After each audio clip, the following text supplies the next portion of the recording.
Hey guys, what is up? It's Cal and Sal here. What is going on, Sal?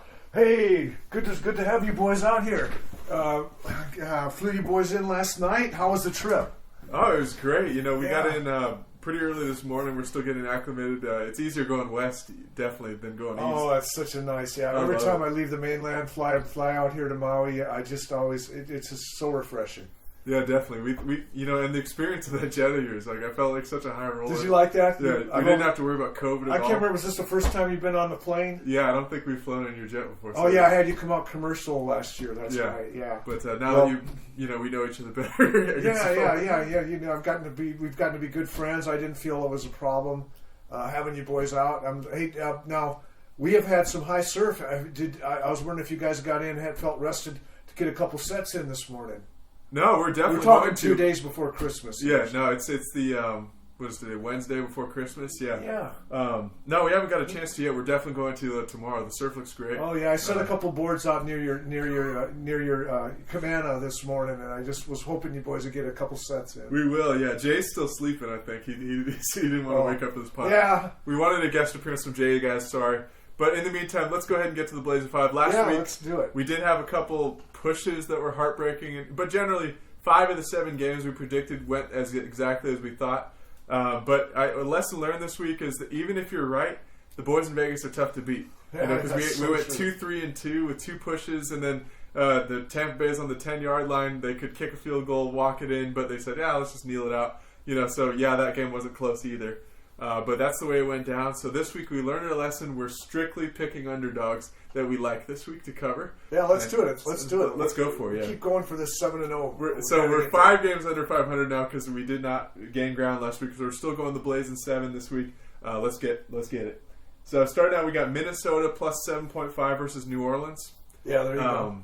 I like that New Orleans team, good defense and stuff, but Kirk Cousins has been on an absolute tear lately. Yeah, I agree. And you know, when Kirk doesn't have a lot of pressure, I think he tends to play his best football. Yeah, I feel really good about that one. You know, I hate Zimmer as much as the next guy. I know a lot of you Vikings fans out there are going to be tearing me apart for this. He's the worst coach in football. Yeah, he's terrible. He's awful. I love it because I'm a Packer fan. Yeah, we're Packer fans, both of us. But yeah, so it's so great to have somebody like him on coaching the Vikings. Exactly, but I mean, Kirk's just too good to lose by 7.5 or more, in my opinion. I mean, it could happen. Don't bet your life on it, but we're taking Minnesota there. Next one we got is Atlanta plus 10.5 versus KC. Atlanta's been playing some great football. I never thought I'd say this, but actually Matt Ryan's been playing pretty well. Yeah. You know, they've been playing teams tough fairly. They looked pretty good the first half against Tampa Bay. I think if they learn some of their lessons about how they fell apart that game, you know, I think they'll make this closer than 10.5. And secondly, Mahomes has really not been impressing me lately. He's been missing a lot of throws. And, you know, they just lost Clyde Edwards-Helaire last week. So I think, you know, there could be some holes in that running game. Yeah, you know, I agree. You know, Mahomes has, he has almost, I think he's kind of looking past the regular season, to be honest. It could be, yeah. Could be, yeah. Yeah. Needless to say, though, I feel pretty good about that 10.5 there. We're strictly picking underdogs, so while I think a lot of these teams could win, 10.5 is a huge number to cover. Yeah, we like this. We like the 10. So Pittsburgh plus 1.5 versus Indianapolis. Pittsburgh's too good a team to lose 4 in a row. That's the main reason for picking this. Yeah, I think people are sleeping on this Pittsburgh team just because they've had a bad string of games. But Ben Roethlisberger's too good. This offense has too many weapons. I don't see them completely falling apart towards the end of the season. I agree with you. I agree with you, Cal. I don't see. Yeah, I think they've been writing Pittsburgh's obituary a bit prematurely. I agree. I like that Indianapolis defense, but Phillip Rivers is always hit or miss, and plus 1.5 is an underdog to take a Pittsburgh team there, who's what are they? They're 11-3. Yeah, yeah. I feel like that's too easy there. That's easy money. I think so too. So next one we're taking is New York Giants plus 11 versus Baltimore. I know you guys are thinking, yeah, they put up 3 points last week against the Browns, but I think you know, Lamar Jackson, he's looked good the past couple of weeks, but he's bound to come back down to earth at some point. New York Giants have a great defense. I think they're going to do a better job of bottling him up and make him throw over the top than we've seen recently from like the Raiders and. Yeah, I think it's a lot of points to give up to. I consider a very good Giants defense and a very well coached team that seems to have a lot of Joe Judge is good. Yeah, despite their record, they play with a lot of fire and a lot of spunk. They do. And Colt McCoy looked good. They just didn't capitalize on a lot of their drives. So we'll see if they can rectify that this week. But plus 11 is a big number for that defense. Finally, or second to last, we got Tennessee. Actually, not quite second to last, but Tennessee plus 3.5 versus Green Bay. Now, we're Green Bay fans, so we know this team pretty well. We do know this team. We watch all their games, and one thing I'll say is our running defense is probably the worst in the league. It's terrible. And you mix that with Derrick Henry, arguably the most dominant running back in the league. Yeah. If we do win this, it's probably going to be a 3-point win. Yeah, this one, as a longtime Packer fan, I am very afraid of Derrick Henry in this matchup. I wouldn't put our odds very high. I think the same reason that we're not going to win this game is the same reason we're not going to go far in the playoffs.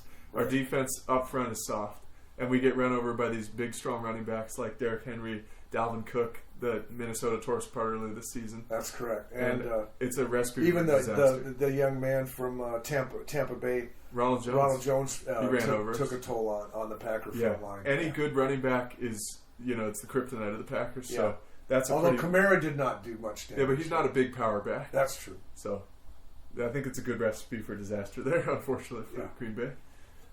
Second to last, we got Washington over Carolina. Yes. Reason being here, I know we've been betting on Bridgewater a lot this season, and he's let us down every single time. He has. And I'm not a huge fan of Dwayne Haskins either. But that Washington defense has shown up in the past second half of the season. They played Seattle tough last week. That game was, Seattle's a much better team than Carolina. That game was in doubt up till the end. They lost by 5. I like Washington here as a 2.5 favorite. I just think Chase Young's too good. They can get a lot of pressure, and Teddy Bridgewater isn't the most mobile quarterback. So I just think this is a pretty good matchup here for Washington. Yeah, this is a close one, but we're going to give the nod to the former Redskins, which is now the Washington football team. Yeah, the defense is going to be the difference here. Yeah.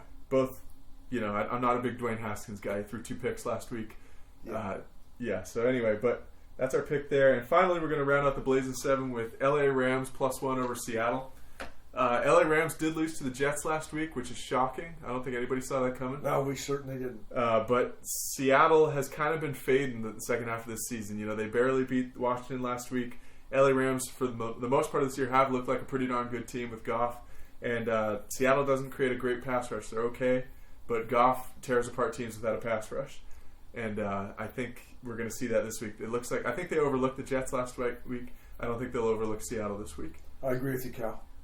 So that's our 7 underdogs picking this week. Yeah. There's our Blazing 7. You got anything else you want to say, Sal? Well, I just want to wish everyone, I think I was a little premature last week when I wished everyone a happy holiday, but please, happy holiday wishes here from the island. We're going to spend some quality time with my extended family. And, of course, we have Cal and Jay out here, some of our special guests. And I'm hoping the boys will catch a couple sets tomorrow. They're supposed to be in high waves again tomorrow morning. So it's really exciting. I'll take you guys down. We just want to thank you again, Sal. You've been such a great supporter of the channel. You've been our #1 sponsor from day one. And I think the fans have loved having you on for these Blazing 5s. We've got a lot of positive feedback on these, even though we haven't been doing so well in recent weeks. We really appreciate your input. Well, we're still looking for that 7-0 run. We really need that. Yeah, we do need that. So stay tuned, guys, and we'll see you next week. Have a Merry God Christmas. bless everyone. Okay, peace.